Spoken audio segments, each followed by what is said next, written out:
किसी त्रिभुज की भुजाओं को एक ही क्रम में बढ़ाने पर बने बहिष्कोणों का योगफल 360 अंश होता है।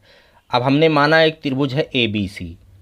ए बी सी एक त्रिभुज है जिसकी भुजाओं को क्रम से बढ़ाया गया है। बी सी को हमने बढ़ा लिया है यहाँ तक, तो ये बहिष्कोण 1 बन रहा है। उसी प्रकार ए सी को बढ़ा लिया है यहाँ तक, तो कोण 2 बन रहा है, ये बहिष्कोण है।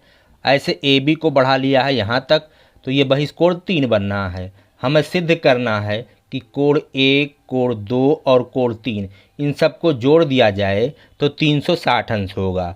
बहिष्कोणों का जो योग होगा वो 360 अंश होगा। अब कैसे सिद्ध करेंगे? सबसे पहले तो हम यहाँ पे लिख लेंगे, दिया है एक त्रिभुज ए बी सी जिसकी भुजाओं को एक ही क्रम में बढ़ाने पर बने बहिष्कोण कोण 1, कोण 2 और कोण 3 है। हमें सिद्ध करना है कोण 1 प्लस कोण 2 प्लस कोण 3 बराबर 360 अंश। अब अगला हेडिंग होगा उपपत्ति। उसके पहले आइए हम कुछ बातें जान लेते हैं। आइए हम आपको एक परिमेय बताते हैं जिसे बहिष्कोण परिमेय कहा जाता है। एक त्रिभुज है एक्स वाई जेड जिसे आप स्क्रीन पे देख रहे होंगे। अब हमने वाई जेड को पी तक बढ़ा दिया है, भुजा जो वाई जेड है उसको पी तक बढ़ा दिया है। तो यहाँ पे बाहर एक कोण बनना है, कोण ए। ये जो कोण ए होगा त्रिभुज के अंदर बने कोण बी और सी के योग के बराबर होगा। किसी भी त्रिभुज का जो बहिष्कोण होता है वो अंतः अभिमुख कोणों के योग के बराबर होता है। तो आप समझ गए होंगे कि बहिष्कोण परिमेय क्या है। अब आइए चलते हैं हम टॉपिक पर। आइए यहाँ चित्र में देखते हैं, त्रिभुज के जो अंतः कोण हैं उनको हमने नंबर दे दिया है। इसको हमने कोण नंबर 4 मान लिया है, इसको 5 मान लिया है और इसको 6 मान लिया है। अब सबसे पहले आप किसी एक बहिष्कोण को लेंगे। चलो हमने यहाँ पे कोण नंबर 1 को ले लिया, ये त्रिभुज का बहिष्कोण है। तो बहिष्कोण परिमेय क्या कहता है कि किसी भी त्रिभुज का जो बहिष्कोण होता है वो अंतः अभिमुख कोणों के योग के बराबर होता है। तो कोण एक बहिष्कोण है, तो इसके अंतः अभिमुख कौन कौन से कोण हैं? ये बगल वाला कोण इसको छोड़ करके ये जो दोनों कोण हैं वही अंतः अभिमुख कोण हैं, तो इन दोनों के योग के बराबर होगा। तो हम यहाँ पे लिखेंगे चूंकि कोण 1 वो बराबर होगा कोण नंबर 4 प्लस कोण नंबर 5, कोण नंबर 4 प्लस कोण नंबर 5। इसको हम समीकरण 1 मानेंगे। कारण में हम देंगे यहाँ पे बहिष्कोण परिमेय से। कोण 1 बराबर है कोण 4 प्लस कोण 5 के, हमने इसको समीकरण 1 मान लिया। अब आइए दूसरे नंबर का जो बहिष्कोण है उस पे चलते हैं। कोण नंबर 2 ये त्रिभुज का बहिष्कोण है। तो बहिष्कोण परिमेय क्या है? अंतः अभिमुख कोण के योग के बराबर होता है। तो 5 और 6 जो है अंतः अभिमुख कोण है, ये बगल वाले को छोड़ देना है। चूंकि कोण 2 जो होगा वो बराबर होगा कोण 5 प्लस कोण 6 के, प्लस कोण 6। हम इसको समीकरण नंबर 2 मान लेते हैं और सामने लिखेंगे बहिष्कोण परिमेय से। अब आइए देखते हैं तीसरा वाला जो बहिष्कोण है वो किसके किसके बराबर होगा। तो कोण 3 जो है इसका अंतः अभिमुख कोण कौन कौन सा है? कोण 6 और कोण 4।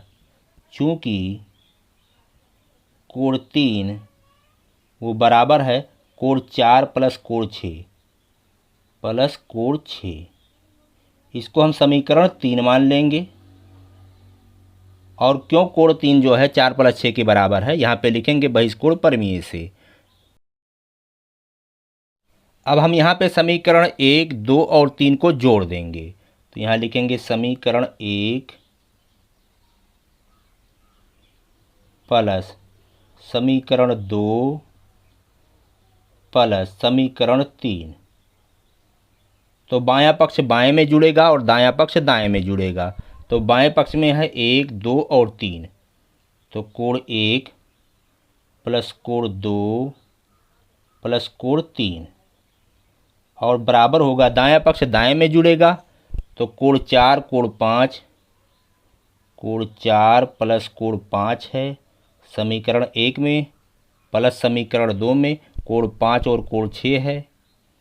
कोण 5 प्लस कोण 6 प्लस समीकरण 3 में दायां पक्ष है कोण 4 और कोण 6, कोण 4 प्लस कोण 6। अब आप जब यहाँ पे देखेंगे तो 2 बार कोण 4 है, 2 बार कोण 5 है और 2 बार कोण 6 है। तो यहाँ लिखेंगे 2 कोण 4 प्लस 2 कोण 5 प्लस 2 कोण 6।